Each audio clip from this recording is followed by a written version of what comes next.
प्रधानमंत्री नरेंद्र मोदी जी ने इस देश के सामने गत 15 अगस्त को लाल किले की प्राचीर से अपना उद्बोधन देते हुए 5 प्रणों को देश की जनता के सामने रखा था।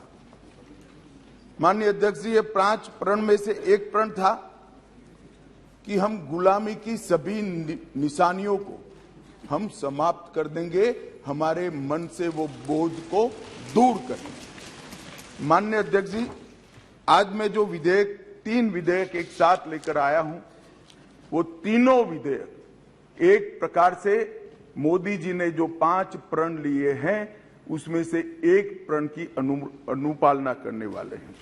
माननीय अध्यक्ष जी, ये तीनों विधेयक दंड विधान प्रक्रिया, क्रिमिनल जस्टिस सिस्टम को बेसिक कानून, इसके लिए मूलभूत कानून ये 3 विधेयकों के अंदर है।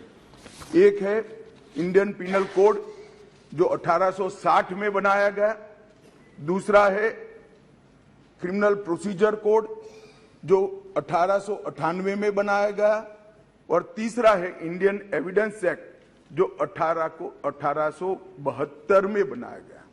1860, 1898 और 1872 में अंग्रेजों द्वारा बनाए गए, अंग्रेजों की संसद के द्वारा पारित किए गए ये तीनों कानूनों को समाप्त कर आज हम तीनों नए कानून पुरस्कृत करने के लिए मैं आया हूं। माननीय अध्यक्ष जी, इंडियन पिनल कोड 1860 की जगह भारतीय न्याय संहिता 2023 अब एस्टैब्लिश होगी। क्रिमिनल प्रोसीजर कोड 1898 की जगह भारतीय नागरिक सुरक्षा संहिता प्रस्तावित होगी, और इंडियन एविडेंस एक्ट 1872 की जगह भारतीय साक्ष्य अधिनियम 2023 प्रस्तावित होगा। यह कानूनों की जो कानून रिपील होंगे इस तीनों विधेयक से, वो कानूनों की आत्मा जो है, वो कानूनों का मध्य बिंदु है कानून बनाने का, वो अंग्रेज शासन को मजबूत करने की दृष्टि से कानून बनाए गए थे। अंग्रेज शासन की रक्षा करने के लिए कानून बनाए गए थे, और उसका उद्देश्य दंड देने का था, न्याय देने का नहीं था। ये दोनों मूलभूत चीजों पर हम परिवर्तन करने जा रहे हैं।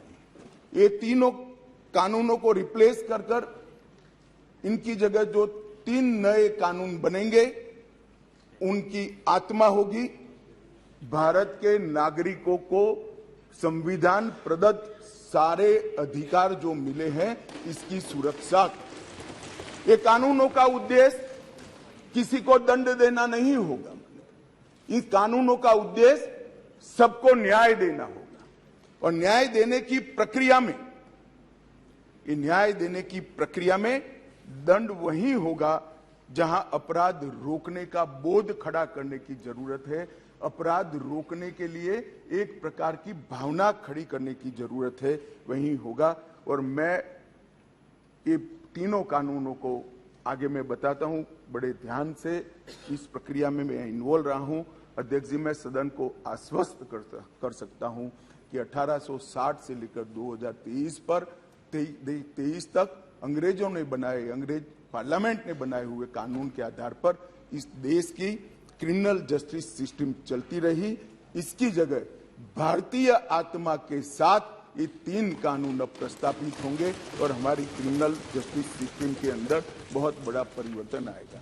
माननीय अध्यक्ष जी, मैं ये बिल स्टैंडिंग कमेटी को भेजने वाला हूं, इसलिए बहुत लंबा नहीं बोलूंगा, परंतु इतना जरूर कहना चाहता हूं कि जिन्होंने भी ये कानूनों को पढ़ा होगा, इसकी प्रायोरिटी क्या थी? मानवीय की हत्या से या महिला के साथ दुराचार से बड़ा कोई कानून अपराध नहीं हो सकता, तो इसको 302 नंबर पर स्थान दिया गया। इसके पहले क्या था? राजद्रोह था। इसके पहले क्या था? खजाने की लूट थी। इसके पहले क्या था? शासन के अधिकारी पर हमला था। ये जो अप्रोच है, ये अप्रोच को हम बदल रहे हैं। सबसे पहला चैप्टर इसमें आएगा महिलाओं और बालकों के साथ अपराध। दूसरा चैप्टर आएगा मानव वध और मानव शरीर के साथ जो अपराध होते हैं उसका आएगा। तो हमने शासन की जगह नागरिक को केंद्र में लाने का एक बहुत बड़ा सैद्धांतिक निर्णय कर हम ये कानून लेकर आए हैं। मान्यवर, इस कानून को बनाने के लिए बहुत लंबी प्रक्रिया हमने की है। मोदी जी ने 2019 में ही हम सबका मार्गदर्शन किया था कि अंग्रेजों ने बनाए हुए जितने भी कानून जिस विभाग में है सभी कानून पर पर्याप्त चर्चा विचारणा और सोच विचार कर इसको आज के समय के अनुरूप और भारतीय समाज के हित में बनाना चाहिए। वहीं से ये प्रक्रिया माननीय अध्यक्ष जी चालू हुई। ढेर सारी कंसल्टेशन की प्रक्रिया इसके लिए हुई है। मान्यवर, मैं आपको बताना चाहता हूं, हर जगह पे व्यापक कंसल्टेशन किया गया है। मैंने अगस्त 2019 में ही देश के सारे हाईकोर्ट चीफ जस्टिस को पत्र लिखा था, सर्वोच्च अदालत के सारे न्यायाधीशों को लिखा था, देश की सारी लॉ यूनिवर्सिटी को पत्र लिखा था। 2020 में थोड़ी बेस बनने के बाद सारे सांसदों को लिखा, सारे मुख्यमंत्रियों को लिखा, सारे राज्यपालों को लिखा, संघ शासित प्रदेश के प्रशासकों को लिखा और ढेर सारे कंसल्टेशन के बाद ये प्रक्रिया आज कानून बनने में सफल हुई है। माननीय अध्यक्ष जी, इसका मुझे बहुत बड़ा संतोष है कि बेस बरुआ समिति, विश्वनाथन समिति, मलिमत समिति, माधव मेनन समिति और गृह मामलों की स्थायी संसदीय समिति 2011, 2005, 2006 इसकी रिपोर्ट 111वीं, 110वीं, 146वीं ये सारी रिपोर्टों का बृहद संकलन कर सभी राज्यपालों, मुख्यमंत्रियों, सभी विधायकों, सभी सांसद और सभी न्यायाधीशों से, हाई कोर्ट से, सुप्रीम कोर्ट से और लॉ यूनिवर्सिटी से आए हुए सारे प्रस्तावों को, सारे सुझावों को कंसीडर कर लाइन बाय लाइन इसको पढ़कर ये विधेयक लेकर मैं आज सदन के सामने उपस्थित हुआ हूं। माननीय अध्यक्ष जी, 18 राज्यों, 6 संघ शासित प्रदेश, भारत की सुप्रीम कोर्ट, 16 हाई कोर्ट, 5 न्यायिक एकेडमी, 22 विधि विश्वविद्यालय, 142 सांसद और लगभग 270 विधायकों ने इसमें सुझाव दिए हैं। जनता के भी बहुत सारे सुझाव आए हैं जिसको कंसिडर किया गया। माननीय अध्यक्ष जी, 4 साल तक इस पर गहन विचार विमर्श हुआ है। मैं जिसमें उपस्थित हूं ऐसी 158 बैठकें हमने रिकॉर्ड पर करी है। माननीय अध्यक्ष जी, बाय लाइन इसको हमने पढ़ा है। मान्यवर, भारतीय नागरिक सुरक्षा संहिता जो सीआरपीसी को रिप्लेस करेगी, इसमें अब 533 धाराएं बचेगी, 160 धाराओं को बदल दिया गया है, 9 धाराएं नई जोड़ी गई है और 9 धाराओं को निरस्त किया गया है। भारतीय न्याय संहिता जो आईपीसी को रिप्लेस करेगी, इसमें अब पहले 511 धाराएं थी, इसकी जगह 356 धाराएं होगी, 175 धाराओं में बदलाव हुआ है, 8 नई धाराएं जोड़ी गई है और 22 धाराएं निरस्त कर दी गई है। भारतीय साक्ष्य अधिनियम जो एविडेंस एक्ट को रिप्लेस करेगा, इसमें 170 धाराएं होगी, पहले 167 थी, 23 धाराओं में बदलाव किया है, 1 धारा नई जोड़ी गई है और 5 धाराएं निरस्त की है। मान्यवर, मैं सदन को बताना चाहता हूं, ये तीनों कानूनों में गुलामियों की निशानी से भरे हुए कानून। सबसे पहले तो इसको ब्रिटेन की पार्लियामेंट ने पारित किया था, हमने अडॉप्ट किया था, यहीं से शुरुआत होती। परंतु इसके अलावा आज भी जो कानून आज इससे निरस्त होंगे, जब सदन पारित करेगा तब वो कानूनों के अंदर कुछ शब्द थे मैं जरूर कहना चाहता हूं, जिससे हमें मालूम पड़ेगा कि 75 साल तक हम किस कानूनों के आधार पर क्रिमिनल जस्टिस सिस्टम को चलाए हैं। पार्लियामेंट ऑफ यूनाइटेड किंगडम का जिक्र है, प्रोविंशियल एक्ट का जिक्र है, notification by the crown representative का जिक्र है, लंदन गैजेट का जिक्र है, ज्यूरी और बैरिस्टर का जिक्र है जो हमारे यहाँ कब के चले गए, लाहौर गवर्नमेंट का जिक्र है, कॉमनवेल्थ के प्रस्ताव का जिक्र है, United kingdom of great Britain and Ireland parliament का जिक्र है, हर मेजेस्टी और बाय द प्रीवी काउंसिल, ऐसे हर जगह रेफरेंस दिए हुए हैं। Copies and extracts content in the London gadget, इसके आधार पर एक कानून को बनाया गया है। Possession of the British crown, इसका भी जिक्र आज भी है। Court of justice in England, इसका भी जिक्र 33 से ज्यादा जगहों पे है। हर मैजेस्टी डोमिनियंस का इस अधिनियम के अंदर ढेर सारे जिक्र है। टोटल 475 जगह ये गुलामी की निशानियों को समाप्त कर कर आज हमने एक नया कानून मान्यवर लेकर आए।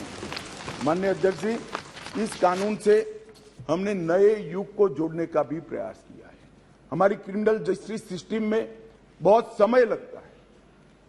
कानून में कोई कानून की अदालत में जाए तो न्याय इतनी देर से मिलता है कि न्याय का कोई मतलब ही नहीं।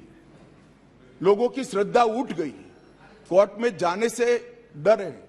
मैं गुजरात का कानून मंत्री भी रहा हूं, विधि मंत्री भी रहा हूं। कई लोगों ने मुझे कहा था कि साहब पनिशमेंट की कोई जरूरत ही नहीं। मैंने बोला क्यों? कि कोर्ट में जाना इटसेल्फ पनिशमेंट है।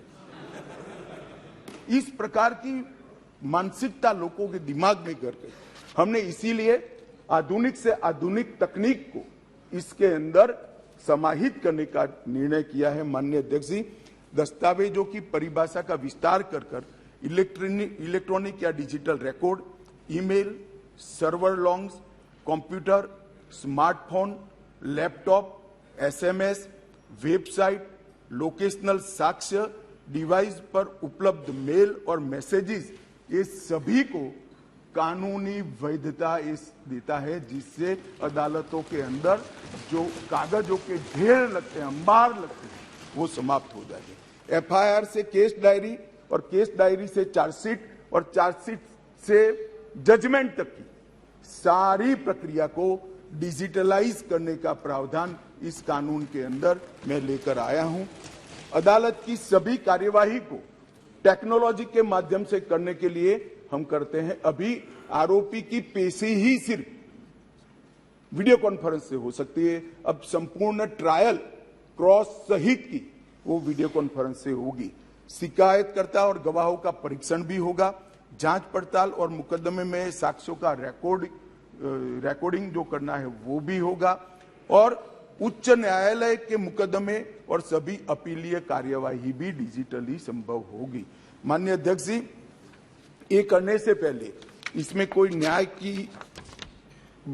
न्याय के बारे में कोई गोता ही न हो जाए, इसलिए हमने नेशनल फॉरेंसिक साइंस यूनिवर्सिटी और देश भर के सारे विद्वानों को, इस विषय के विद्वानों के साथ बैठकर इसकी चर्चा कर टेक्नोलॉजी के एक्सपर्ट के साथ बैठकर उसको बनाया गया है। सर्च और जब्ती के वक्त मान्यवर हमने कई सारे ऐसे प्रावधान किए हैं जिससे निर्दोष नागरिक को फंसाया न जा सके। सर्च और जब्ती के वक्त ढेर सारी ऐसी फरियादें, मेरे यहाँ रख दिया गया, मेरे यहाँ था नहीं, पुलिस लेकर आई, रख दिया। अब हमने सर्च और जब्ती में वीडियोग्राफी को कंपलसरी करा है, जो अब वीडियोग्राफी केस का हिस्सा होगी। पुलिस द्वारा ऐसी रिकॉर्डिंग के बिना कोई भी चालान, चार्जशीट रखा जाएगा वो वैध नहीं होगा। हमारा दोष सिद्धि का प्रमाण बहुत कम है। आजादी के 75 साल के बाद भी हम दोष सिद्ध नहीं कर पाते हैं मान्यवर। इसीलिए फॉरेंसिक साइंस को हमने बहुत बढ़ावा देने का काम किया है। देश के प्रधानमंत्री जी ने एक ऐतिहासिक निर्णय लिया है नेशनल फॉरेंसिक साइंस यूनिवर्सिटी बनाने का। मैं इस सदन के माध्यम से पूरे देश को आश्वस्त करना चाहता हूं कि 3 साल के बाद हर साल 33,000 फॉरेंसिक साइंस के एक्सपर्ट और साइंटिस्ट को मिलने लगे। ये इसलिए किया गया कि कानून हम लेकर आने वाले थे।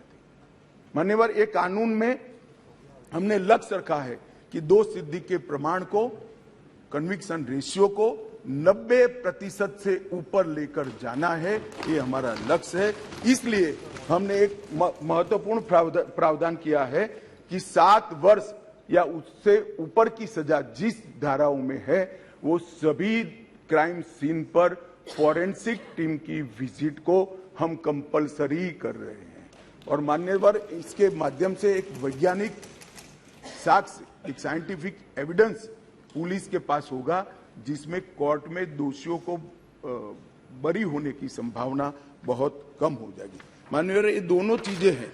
इसमें एक ऐसा सवाल कुछ एक्सपर्ट्स ने बताया था कि ये इसके लिए शायद देश अभी तैयार नहीं है। ये कानून में हमने ये भी प्रोविजन रखा है कि इलेक्ट्रॉनिक तरीके से केस चलाने के लिए कोर्ट, जिला, राज्य, ये सभी प्रकार के नोटिफिकेशन निकलने के बाद ही वो अप्लाई होगा।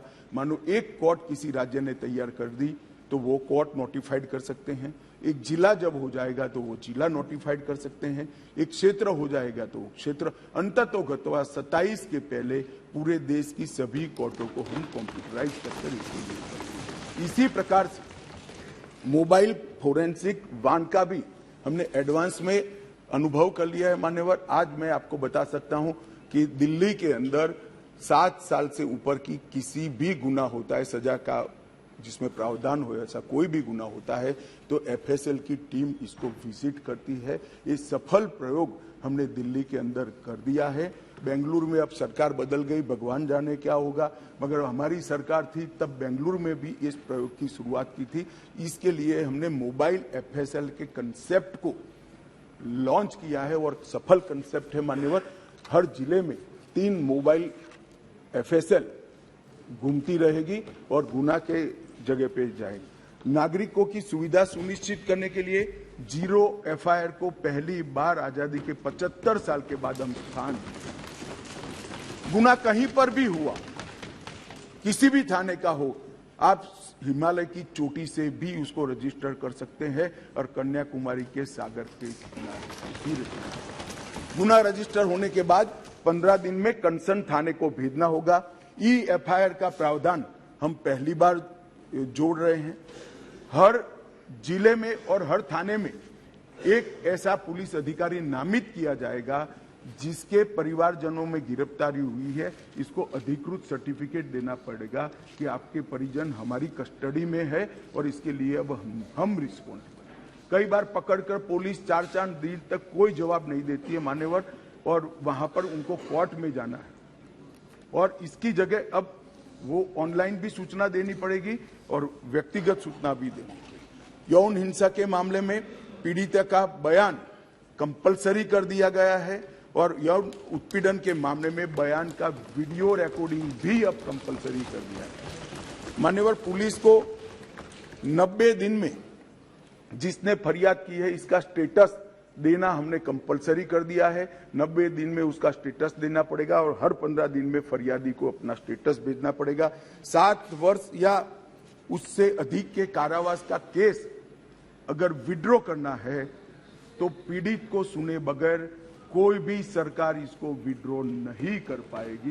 ये भी इससे नागरिकों के अधिकारों की रक्षा होगी और इसके अंदर पहली बार हम कम्युनिटी सर्विस को सजा के बारे में भी इंट्रोड्यूस कर रहे हैं। मान्यवर, ये प्रैक्टिस में कई जगह पे है परंतु इसका इंट्रोडक्शन एक्ट से, कानून से अब होगा। मान्यवर, सालों तक केस चलते नहीं है, इसके लिए भी हमने बहुत सारे प्रावधान करे हैं।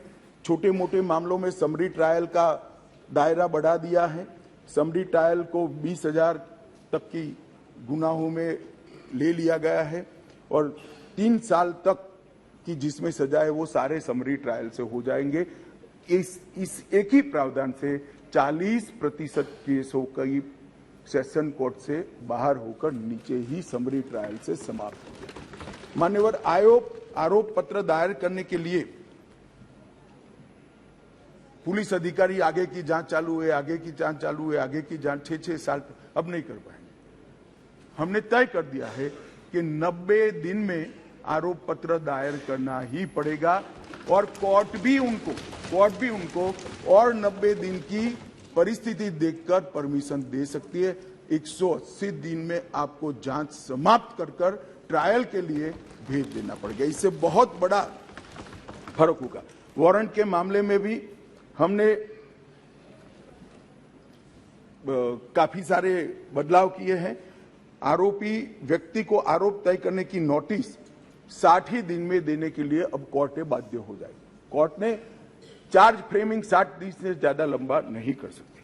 बहस पूरी होने के बाद 30 ही दिन में मान्यवर न्यायाधीश ने अपना फैसला देना पड़ेगा। अब 3-3 साल तक फैसला पेंडिंग नहीं रखा। कई सारे जज ऐसे थे पूरी सुनवाई कर देते थे और फिर बाद में ट्रांसफर हो जाती थी या रिटायर्ड कर जाते थे और ट्रायल फिर से चलती। अब ऐसा नहीं होगा। 30 दिन के अंदर ही फैसला देना पड़ेगा। इसको भी हमने और फैसले को 7 दिन के अंदर ऑनलाइन उपलब्ध कराना पड़ेगा, जिससे इस पर अपील की कार्यवाही मान्यवर हो जाए। सिविल सर्वेंट के विरुद्ध कोई फरियाद होती थी, पुलिस ऑफिसरों के विरुद्ध कोई फरियाद होती थी, तो एक प्रावधान है जिसे उनको सुरक्षा मिली हुई सरकार की परमिशन के बगैर इनका संज्ञान या तो चार्जशीट या ट्रायल शुरू नहीं हो सकती।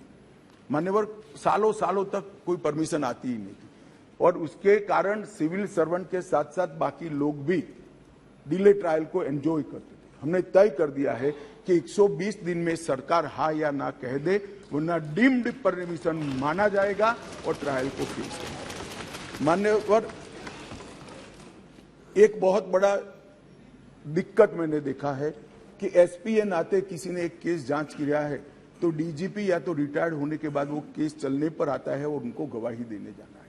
हमने ये प्रक्रिया के अंदर आमूल चूर परिवर्तन किया है कि जो एसपी अभी नौकरी कर रहा है वो ही फाइल देखकर गवाही देगा, जो पहले था उसको आने की जरूरत नहीं। माननीय बहुत बड़ा क्रांतिकारी बदलाव। इसके कारण इतना देर होती, इतनी देर होती। आज हमने बारीकी से ट्रायल किस चीज के कारण लेट होती है इसका अभ्यास किया है। सबसे ज्यादा डेट अगर लगे तो यही कि भैया वो तो डीजीपी हो गए, डीजीपी साहब को समय नहीं होगा, तहसील में कैसे आएंगे, जब उनकी विजिट है तो 1.5 साल तक गवाही नहीं होती थी। मगर अब कोई डीजीपी साहब या तो रिटायर्ड बाबू को बुलाने की जरूरत नहीं, वहां जो एसपी है वो फाइल देखकर, और वो डीजीपी साहब को कुछ याद भी नहीं है, उन्होंने भी फाइल देखकर ही कोर्ट को असिस्ट करना है, मगर ये नहीं होता था। अब हमने ये कर दिया है। घोषित अपराधियों की संपत्ति की कुर्की का भी ये है नहीं, वरना यूपीए वालों को बहुत दिक्कत आती इस प्रावधान से। घोषित अपराधियों की संपत्ति की कुर्की का भी हम प्रावधान मान्यवर इसमें लिए। संगठित अपराध के लिए एक नया प्रावधान हम इसके अंदर जोड़ रहे हैं, जो अंतरराज्य गैंग और संगठित अपराध है, इसके विरुद्ध एक अलग प्रकार की कठोर सजा का प्रावधान। महिलाओं के प्रति अपराध और सामाजिक समस्याओं के निपटान के लिए भी हमने ढेर सारे किए हैं। शादी, रोजगार, पदोन्नति के झूठे वादे और गलत पहचान प्रकट कर जो यौन संबंध बनाते थे, उसको अपराध की श्रेणी में पहली बार नरेंद्र मोदी सरकार लाए। गैंग रेप के सभी मामलों में 20 साल की सजा या आजीवन कारावास का प्रावधान किया है, जो आज नहीं है। 18 वर्ष से कम आयु की बच्चियों के मामले में मृत्यु दंड का भी प्रावधान। मान्यवर, मॉब लिंचिंग का बड़ा शोर मचा है, हमने उसको केयरफुली करा है। मॉब लिंचिंग के लिए भी 7 साल, आजीवन कारावास और मृत्युदंड तीनों का प्रोविजन कर हम प्रावधान मान्यवर लाए। स्नेचिंग के लिए चाहे मोबाइल का हो चाहे महिलाओं की चेन का हो, कोई प्रावधान नहीं था। बहुत सारे लोग छूट जाते थे क्योंकि वो चोरी भी नहीं होती थी, स्नेचिंग का प्रावधान भी नहीं था। अब स्नेचिंग का भी प्रावधान ले मान्यवर। एक 324 इसमें गंभीर चोट के कारण निष्क्रियता की स्थिति हो जाती थी। मानो कोई अपाहिज हो गया, ब्रेन डेड हो गया, मृत्यु नहीं हुई, पूरा पैर कट गया, हाथ कट गया, तो भी 7 साल की सजा थी। और किसी को थोड़ा लगा, रिपेयर होकर 1 सप्ताह में अस्पताल से बाहर आ गया, तो भी 7 साल।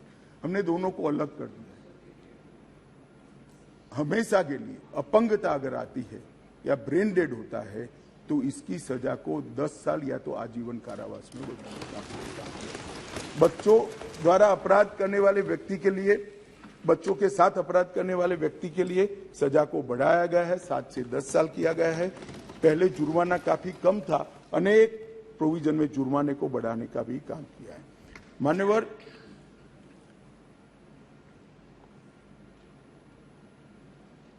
अपराधियों के विरुद्ध जो भाग जाते थे इसके लिए भी 10 साल की सजा का लाया है, प्रावधान लेकर आया है। सजा माफी को पॉलिटिकल यूज करने वाले बहुत किस्से आते थे। अब हमने कह दिया है कि अगर किसी को सजा माफ करनी है तो मृत्यु की सजा को आजीवन कारावास में बदल सकते हैं। आजीवन कारावास की सजा को 7 साल तक ही माफ कर सकते हैं। 7 साल के कारावास को 3 साल तक ही माफ कर सकते हैं।